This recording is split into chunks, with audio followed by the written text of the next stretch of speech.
Siyempre bilang Bicolana, sobrang paborito kong kumain ng talbos ng kamoting kahoy or talbos ng balinghoy.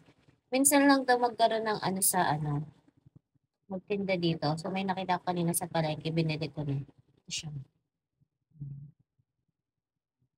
This one, diba? Yung lasa nito is parang, yung itsura mukha siyang ginataang laing, pero ang lasa para siyang ginataang malunggay. Bilang Bicolano, paborito namin. Diba?